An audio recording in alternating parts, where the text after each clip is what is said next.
Hello friends, स्वागत है आपके अपने चैनल एवीएस फार्मा में। मैं हूं अवनीश श्रीवास्तव और आज मैं लेके आया हूं हेटेरोसाइक्लिक कंपाउंड्स के क्लासिफिकेशंस।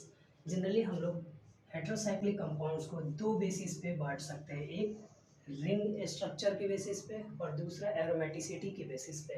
अगर हम रिंग की बात करें तो जैसा हम लोगों ने पिछले लेक्चर में बात किया था कि 3 मेंबर्ड रिंग हो सकता है, 4 मेंबर्ड हो सकता है, 5 मेंबर्ड हो सकता है, 6 मेंबर्ड हो सकता है। ऐसे ही डिफरेंट मेंबर्ड रिंग आपको मिलेंगे। तो आइए देख लेते हैं कुछ एग्जांपल्स। फर्स्ट अगर हम बात करें 3 मेंबर्ड रिंग की, तो 3 मेंबर्ड रिंग में आप देख रहे हैं कि ये आपका 3 मेंबर्ड रिंग है जिसमें एक ऑक्सीजन लगा हुआ है जिसकी वजह से इसका नाम है ऑक्सीरेन। ठीक है, इसमें सल्फर लगा हुआ है, 3 मेंबर्ड रिंग ये भी है और ये आपका नाम है थायरन। इसमें आप देख रहे होंगे कि 2 ऑक्सीजन लगे हुए, 2 हेटेरो एटम लगे हुए हैं, इसलिए डाई ऑक्सीजन। ठीक है, जनरली 3 मेंबर्ड में अगर हम देखेंगे तो इसमें एक हेटेरो एटम हो सकता है, हेटेरो एटम, और आपके 2 हेटेरो एटम हो सकते हैं, पॉसिबल। ठीक है, अब अगर हम 4 मेंबर्ड रिंग की बात करें, ठीक है, तो 4 मेंबर्ड रिंग में आप देख रहे होंगे आपका एग्जांपल है ऑक्सीटेन, जिसमें आप देख रहे होंगे 4 मेंबर्ड रिंग है, एक ऑक्सीजन एज ए हेटेरोएटम है। डाई ऑक्सीटेन जिसमें 2 ऑक्सीजन एज ए हेटेरोएटम है। फिर आपको देख रहे होंगे एक नाइट्रोजन, सल्फर और ऑक्सीजन, 3 हेटेरोएटम है। और यहाँ भी आप देख रहे होंगे 3 हेटेरोएटम है। मीन्स यहाँ पे हेटेरोएटम्स की बात करें तो 1 हेटेरोएटम हो सकता है। ठीक है, यहाँ पे 2 हेटेरोएटम हो सकता है और 3 हेटेरोएटम हो सकता है। ठीक है, क्लियर? यानी कि 4 मेंबर्ड रिंग में एक हेटेरोएटम पॉसिबल है, 2 है, 3 है।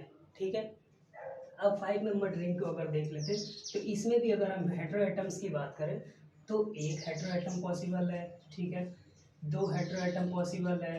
ठीक है, 3 हेटेरोएटम पॉसिबल है, 4 हेटेरोएटम पॉसिबल है। ठीक है, अब आइए कुछ एग्जांपल्स देख लेते हैं। जैसे फ्यूरॉल, इसमें एक हेटेरोएटम है, oxygen as a heteroatom. Thiazole जिसमें सल्फर और नाइट्रोजन, 2 हेटेरोएटम इसमें है। ऑक्साडाइजोल, ठीक है, ऑक्सीजन एक हेटेरोएटम और 2 नाइट्रोजन, यानी कि 3 हेटेरोएटम टोटल इसमें है। यहाँ पे आप एग्जांपल देख रहे हो जिसमें नाइट्रोजन, ऑक्सीजन, सल्फर और ऑक्सीजन। ठीक है, ये 4 हेटेरोएटम्स उसमें मौजूद है। ठीक है, 6 मेंबर्ड रिंग अगर देखें तो 6 मेंबर्ड रिंग में सेम ऐसे ही आपके एक हेटेरोएटम हो सकता है, 2 हेटेरोएटम हो सकता है, 3 हेटेरोएटम, 4 हेटेरोएटम और 5 हेटेरोएटम हो सकता है। ठीक है, अब 6 मेंबर्ड रिंग के कुछ एग्जांपल्स देख लेते हैं। पहला एग्जांपल पिरिडीन, 6 मेंबर्ड रिंग है, जैसे बेंजीन हमने बात किया था। ठीक है, बेंजीन का एक कार्बन को रिप्लेस करके यहाँ पे नाइट्रोजन ऐड किया गया। ठीक है, पिरिडीन का स्ट्रक्चर हुआ। ठीक है, अब पिरिडीन, अब यहाँ पे आप देख रहे होगे तो एक नाइट्रोजन तो था ही, अब एक और नाइट्रोजन ऐड किया गया, यानी 2 हेटेरोएटम ऐड किया गया नाइट्रोजन, और उसका नाम होगा पिरिमिडीन। उसके बाद अगर बात करें तो 3 हेटेरोएटम आपने देखा, 1 2 3, तो इसका नाम क्या होगा, ट्रायाजीन। ठीक है, फिर अगर हम 4 हेटेरोएटम दे रहे हैं तो टेट्राजीन। अगर 5 हेटेरोएटम देंगे, ऐसे नाइट्रोजन नाइट्रोजन अगर हम 5 रख दें और एक कार्बन हो, ठीक है, साइक्लिक स्ट्रक्चर में, तो हो जाएगा आपका पेंटाजीन। ठीक है, अब आते हैं एरोमेटिसिटी की बात करते हैं। तो एरोमेटिसिटी क्या होती है, 4n+2 पाई इलेक्ट्रॉन। ठीक है, 4n+2 पाई इलेक्ट्रॉन। ठीक है, एरोमेटिसिटी में 2 प्रकार डिवाइड कर सकते हैं। पहला एरोमेटिक हेटेरोसाइकिल जो एरोमेटिक नेचर का होगा, और दूसरा नॉन एरोमेटिक जो एरोमेटिक नेचर का होगा नहीं। एरोमेटिक नेचर यानी कि जो हकल रूल को फॉलो करे। ठीक है, और नॉन एरोमेटिक जो हकल रूल को फॉलो ना करे। ठीक है, तो एरोमेटिक नेचर को अगर हम देखते हैं तो फ्यूरॉन, फ्यूरॉन एरोमेटिक कैसे है। ठीक है, जबकि हम लोग देखे थे पहले कि बेंजीन जो है वो एरोमेटिक है, क्यों, क्योंकि इसमें डीलोकलाइजेशन ऑफ बॉन्डिंग होता है, यानी कि ये जो है इधर शिफ्ट होता है, ये आगे शिफ्ट होता है, और ये जो है आगे शिफ्ट होता है। इस प्रकार से आपने देखा डीलोकलाइजेशन ऑफ इलेक्ट्रॉन होता है। सेम ऐसे इसमें फ्यूरॉन में भी होता है, बिकॉज इन चारों कार्बन के पास एक एक लोन पेयर ऑफ इलेक्ट्रॉन होता है। एक एक इलेक्ट्रॉन होता है, लेकिन ऑक्सीजन की अगर हम बात करें तो यहाँ पे 2 इलेक्ट्रॉन मौजूद होता है। ठीक है, 2 इलेक्ट्रॉन होता है। अब ये यहाँ से एक इलेक्ट्रॉन को आगे की तरफ शिफ्ट करेगा, तो एरोमेटिसिटी में हम बात कर रहे हैं, तो फिर यहाँ पे आपका एक बॉन्ड बनेगा। अब ये बॉन्ड बना तो ये बॉन्ड टूटेगा, फिर ये यहाँ से आकर शिफ्ट होकर के यहाँ पे आएगा, तो यहाँ पे आपको माइनस चार्ज देखने को मिलेगा।